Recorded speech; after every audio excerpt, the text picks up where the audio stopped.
देखिए, आम आदमी पार्टी की विचारधारा ही एकदम अलग है। ये हर व्यक्ति के, कहते हैं ना, अर्श से लेके फर्श तक के हर प्रकार के, उछले से लेके निचले, जो एकदम नीचा, एकदम निम्न स्तर का, एकदम निचला वर्ग का जो है, उसके बारे में भी सोचती है। क्योंकि वो ये सबका अधिकार है। ये शिक्षा के बारे में सोचती है, ये रोज़गार के बारे में सोचती है, स्वास्थ्य के बारे में सोचती है, महिलाओं के बारे में सोचती है। तो जो हमारे सबके लिए सोच रहा है, हमें उसके साथ जाना चाहिए। कि जो परिवारवाद लेके चल रहा है, धर्मवाद लेके चल रहा है, इनके बारे में सोचना चाहिए। तो बस यही कारण है कि आम आदमी पार्टी को मैंने चुना। चुनावी बुखार, सिर चढ़ के बोले, किस तरह से होती है तैयारी, क्या होते हैं वादे। जिस तरह देखा जाए तो विधानसभा का चुनाव नज़दीकी आ रहा है। रोहनिया विधानसभा से पल्लवी वर्मा को मिला टिकट आम आदमी पार्टी से। मेरी उम्र 35 करीब है। पढ़ाई कितनी है? मैंने एमए साइकोलॉजी से किया है काशी विद्यापीठ से।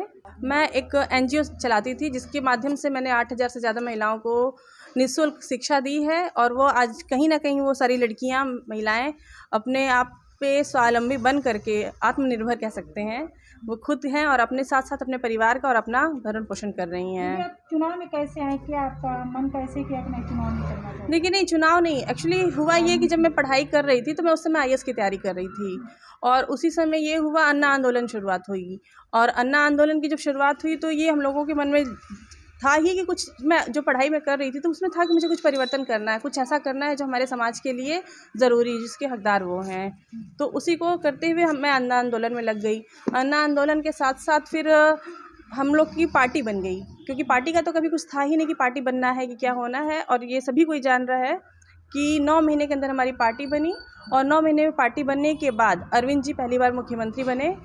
फिर ये सारी चीज़ें फिर इसमें ही हुआ कि नहीं, परिवर्तन करना है तो उस परिवर्तन को करने के लिए हमें उस प्लेटफॉर्म पे आना पड़ेगा, उस जगह पे आना पड़ेगा, तभी हम कुछ कर पाएंगे।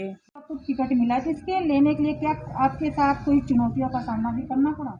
नहीं, इसको तो मैं नहीं कहूँगी चुनौती का सामना, लेकिन हाँ ये है कि भाई हमारे माननीय अरविंद केजरीवाल जी, माननीय संजय भैया ने, और हमारे चुनाव प्रभारी अभिनव राय जी, प्रदेश अध्यक्ष सभाजीत जी, ये लोगों ने कुछ देखा होगा। क्योंकि मैं पुरानी थी, हो सकता है ये देख करके कि मेरे जज्बे को या मेरे जो भी है उसको समझ करके कि हाँ मैं कर सकती हूँ। क्योंकि मैंने महिलाओं के लिए, जो मेरी बच्चियाँ हैं, मैं उनको सब मुझे दीदी माँ बोलते हैं, तो मैं उन बच्चियों के लिए मैंने किया है और मैं आज भी कर रही हूँ।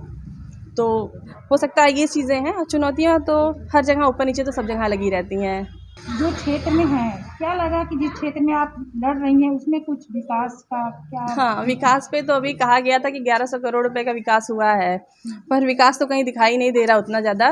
क्योंकि ज़्यादा मीन्स कि मैं ये कह सकती हूँ कि शौचालय की बात करते हैं, हमारे यहाँ ही रोनिया विधानसभा में हरपालपुर का एक कनई सराय क्षेत्र है, वो दलित बस्ती है, वहाँ पे शौचालय नहीं है। शौचालय की बात होती ज़रूर है, पर शौचालय नहीं है।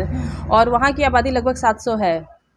और उसके साथ साथ मैं अभी जैसे जनसंपर्क में बराबर कर रही हूँ, तो जनसंपर्क के दौरान ही मैंने कई जगह पे देखा कि सीवर की समस्या इतनी ज़्यादा है। वो DLW एरिया है, DLW के बगल में ही गांव पड़ता है मड़ौली, वहाँ पे पानी निकासी कहीं से नहीं है। बच्चे बता रहे थे सब कोई कि 2-2, 3-3 महीने हो जाते हैं बच्चे अपना जूता मोजा हाथ में ले करके तब स्कूल जाते हैं। छोटे छोटे जो गांव में मैंने गई हूँ, वहाँ पे पानी की समस्या है, गाय की समस्या, नील गाय की समस्या, किसान सबसे ज़्यादा परेशान है नील गाय से। तो ये सब तो कहीं कोई सुन ही नहीं रहा है। सिर्फ कहा जा रहा है कि 1100 करोड़ रुपए का विकास हो गया है, तो कहाँ है विकास? अगर आप आए तो पहला काम कौन सा करेंगे? देखिए, अगर मैं आई तो हम लोगों का यही है कि हम दिल्ली मॉडल पे ही चुनाव लड़े हैं। हमारे लिए सर्वप्रथम शिक्षा, क्योंकि शिक्षा, अंबेडकर जी हमारे थे, उन्होंने कभी किसी तबके के लिए वो नहीं सोचा। उनका हमेशा मानना था कि हम शिक्षा को लेकर के, तो शिक्षा सबके लिए सबसे ज़्यादा ज़रूरी है। हम जब शिक्षित होंगे तभी हम अपने देश का विकास कर पाएंगे, समाज का विकास कर पाएंगे, तभी हम कर पाएंगे। और शिक्षा हो गया, स्वास्थ्य हो गया, महिलाओं की सुरक्षा, जैसे दिल्ली में, पूरे विश्व में अब दिल्ली नंबर 1 पे है कि सबसे ज़्यादा कैमरे दिल्ली में ही लगाए गए हैं। तो कैमरे लगने का कारण है कि महिलाओं की सुरक्षा भी हो रही है, कहीं पे किसी प्रकार का क्राइम नहीं हो पा रहा है, तो हर तरीके से सुरक्षा भी मिल रही है। महिलाओं के लिए वहाँ पे फ्री बस है, जो बसों में मार्शल, लेडीज़ मार्शल लगाई गई हैं। तो मतलब हर तरीके से हम महिलाओं की सुरक्षा भी कर पा रहे हैं। और किसी भी प्रकार का कोई वहाँ पे किसी भी प्रकार का कह सकते हैं भ्रष्टाचार नहीं हो पा रहा है। इसलिए नहीं हो पा रहा है क्योंकि राशन भी कोटेदार द्वारा आपके घर पे दिया जाता है। हमको किसी भी प्रकार का कोई कागज़ बनवाना हो तो 1076 नंबर है, वहाँ पे आप फ़ोन करो, वहाँ से कर्मचारी आपके घर आता है। वहाँ आपका कागज़ मतलब जन्म प्रमाण पत्र, आधार हो गया, आपका डीएल हो गया, मतलब इस तरीके की जो भी घर बैठे बन जा रहे हैं। तीर्थ यात्रा भेजी जा रही है बुजुर्गों को। वहाँ पे स्पोर्ट्स यूनिवर्सिटी बनाई गई है। स्पोर्ट्स के बारे में कभी कोई सोचता नहीं है, तो स्पोर्ट्स यूनिवर्सिटी बनाई गई, उसमें BA MA PhD सारी डिग्रियाँ दी जा रही हैं। तो यही सब चीज़ें हैं कि जो दिल्ली मॉडल है उसी मॉडल को लेके हम यहाँ पे आ रहे हैं। इस समय अब जिस तरह से चुनाव आ रहा है, कोई प्रत्याशी आपके पास आया? क्या बोल रहे थे, क्या कह रहे थे, क्या उम्मीद है आपको? ये उम्मीद है 3 ठे लड़की है, कमाए वाला 1 थे और डबल परिवार है, घर नहीं बा, चाहिए कोई से उम्मीद है कि रोजगार बढ़ाया जाए और सब कुछ ठीक ठाक है। रोजगार युवा बहुत पीड़ित है। अगली साल क्या वोट किया कि क्या सोच के आपने वोट दिया था, किसको दिया था, क्या लग रहा था कुछ बदलाव होगा? पिछली बार तो हमने भाजपा को वोट दिया था, ये उम्मीद करके कि रोजगार जो कैंसिल हो रहे हैं वो सही हो जाएंगे, लेकिन हुआ नहीं। हाँ, इस बार क्या है? इस बार उम्मीद वही है कि लोगों को रोजगार मिले। ज़्यादातर विकास तो हो ही रहा है, उसकी बात नहीं, लेकिन जो युवा है रोजगार नया आप बदलना चाहते हैं, क्या मन में है? ये लोग तो कुछ किए नहीं, हम लोग परिवर्तन चाहते हैं। खबर लहरिया, आपकी खबर आपकी भाषा।